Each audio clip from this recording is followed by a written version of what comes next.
I keep thinking that Trump has this issue where he has some political, a lot of political support, and he's squandering it in a place where he has none. 81% of the American people want to see Donald Trump follow all court orders. The court, in the case of people wrongfully deported to El Salvador, told him to facilitate his return, not to bring him back and charge him with crimes that were unknown before he was ever deported. I mean, the idea that he is taking an issue on which he has a lot of public support and perverting it to such an extreme feels politically insane and morally reprehensible. Yeah, well, I think part of it is that Trump has a fetish, I think, for losing in court. That's just something that he seems to get a charge out of because it's a lot of what he does. Right. No, and you also, you retweeted or posted, it was on Bluesky. Yes. The American Bar Association has sued the Trump administration on behalf of its members to put an end to Donald's law firm intimidation project, calling the efforts unprecedented and uniquely dangerous to the rule of law. I like that. Yeah.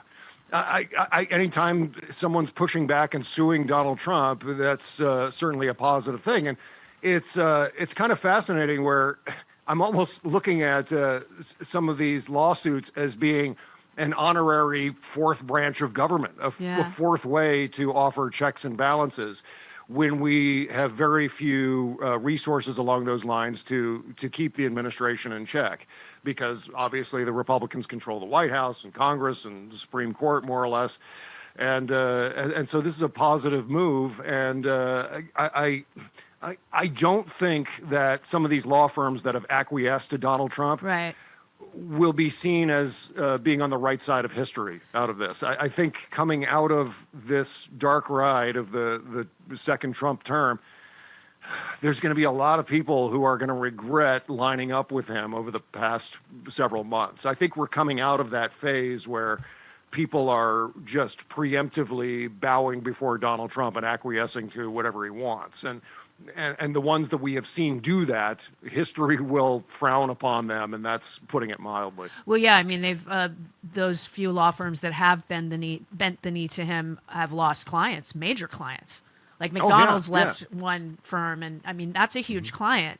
I mean, it's just the lack of foresight to understand, to think that somehow because Donald Trump didn't lose the popular vote this past time around, that somehow he's going to be more popular, or I don't know what. It was just, it was almost as though Donald Trump didn't serve a first term. Like the amnesia that we suffer from as a people, forgetting what happened just a few years earlier, it permeates not just American voters, but certainly law firms and corporations and CEOs and so on, not realizing that, you know what, second Donald Trump term is going to be just as much of a disaster, if not more so, than the first term. And you should probably handle yourselves with that in mind. But they didn't. They haven't. No, they haven't. I mean, you wrote, if we make it through the next 1,316 days, I hope enough American voters begin to prioritize sanity, competence, expertise, and decorum in our political leadership. Oh, yes. Amen to that. I want a boring president again. Yes.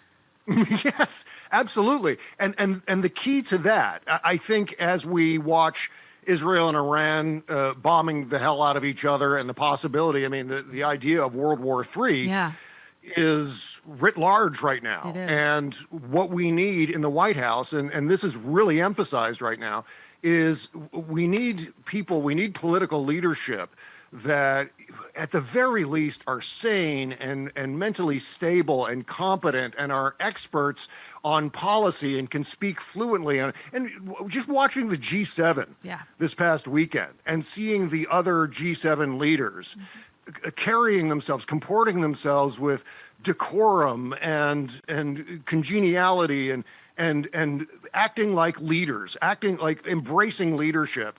And then there's clown Donald Trump kerplunking into the room and with all of the Donald Trump ridiculousness, such a phenomenal embarrassment, on top of the fact that I have no confidence, and I don't think anyone should have any confidence in his ability to be able to handle things like India and Pakistan or Iran and Israel, or even down to simple domestic affairs. It's just, these are things that we need to prioritize as voters moving forward.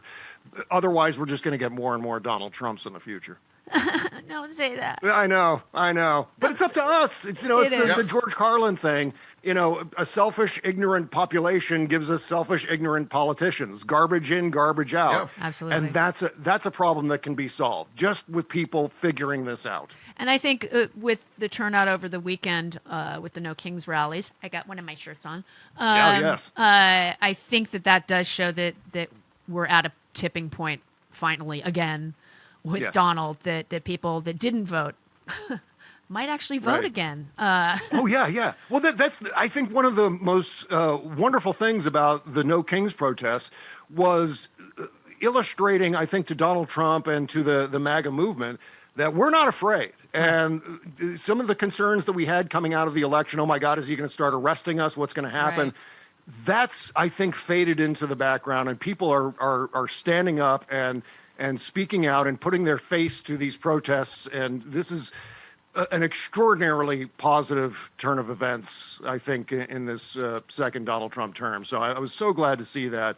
And it seems like we're now ready to push back in a big way, and that's always positive. Comptroller Brad Lander was also arrested yesterday. Yeah. He's since been released, and I don't think they're going to charge him with anything, but that could change because of Donald. Right. But I mean, he was escorting somebody to court, and I don't see what this is. Just it's bothering me that people like him and Alex Padilla and others are just being rounded up for no good reason. All he asked for was their warrant to arrest this person.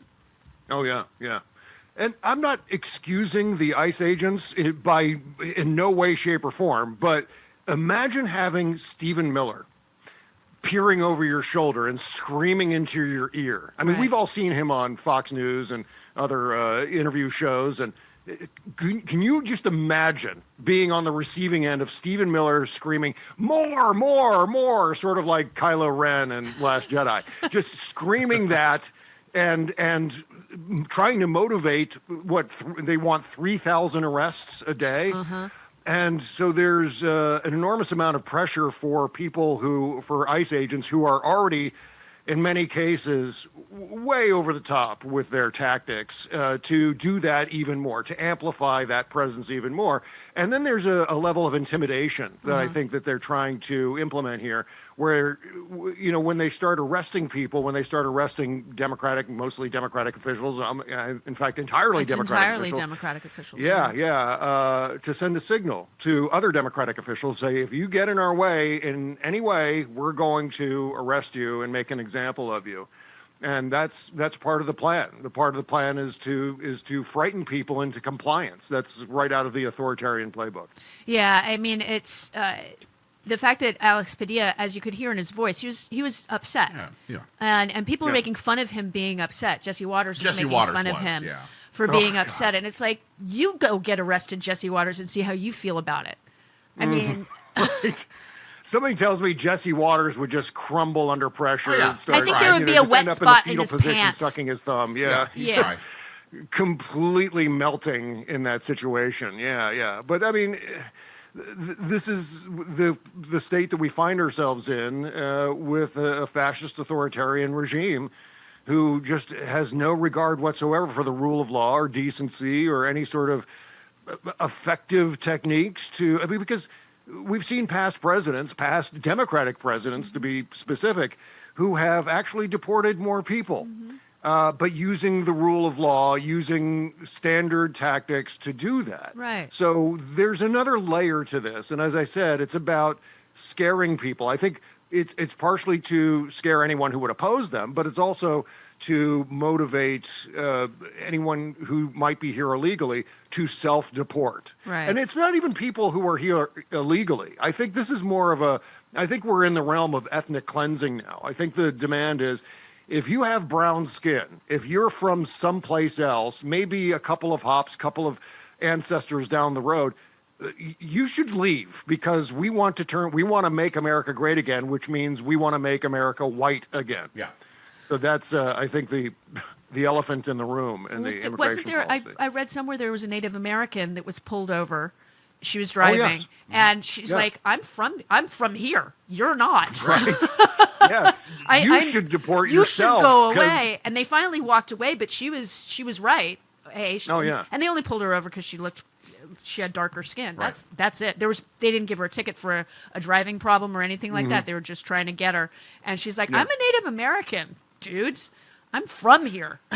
Oh, yeah, yeah. And that's all racial profiling. Yeah. And that's something that has managed to fall through the cracks because it's become the tactics of ICE and the Trump administration are so over the top that something like racial profiling has become way down the list somehow of problems with the way the government operates and the way law enforcement operates specifically. And so this is another example where ICE agents see someone who has darker skin than they do. Right. So, that might be a migrant who's here that we need to get out. Otherwise, Stephen Miller is going to scream at us. So we're going to see more and more of this as time goes on. Yeah, it's I have words that I'm not allowed to say. I agree. Only on your show can I say them. Right. So you mentioned this on your show yesterday about people when you say something about the next election. Oh, that yes. they're coming in on commenting, "Oh, Bob, we're not going to have another election," and expand upon what you're saying. And you're muting those people now. And, and deleting their comments if you can. Well, I think we've all experienced that to some level. Every time I mention the upcoming midterms next year or the presidential election in 2028, the inauguration in 29, instead of, and this is always a problem that everyone has with social media and comments and replies, is that instead of addressing the point of the idea I was trying to present, what I tend to get, and what I think many of us tend to get in the replies is, "Oh, Bob, we're not going to have any more elections. So naive. Yeah. Democracy is over. Give it up." And I'm like, are we really going to do the job of the fascists for them? Right. Are we really going to help authoritarians along by just acquiescing on the future of democracy? And if we are, what are we even doing as far as online activism or any sort of activism, any sort of participation in the political debate? If democracy is in fact over, as my replies tell me every day, what's the point in addressing any of this stuff? So it's a level of defeatism that is doing the job of the authoritarians for them. If we've just given up, what's the point? So I think we need to be careful about normalizing the idea that there won't be any more elections, because yes, democracy is in danger. That's absolutely the case. I mean, we have to keep a close eye and remain vigilant in terms of this government doing anything. And it's not just the federal government, it's state governments, red state governments, pushing back on voting rights and eliminating voting rights for many, many people. I mean, it's well documented now, whether it's voter ID or voter suppression, purging voter rolls, things like that.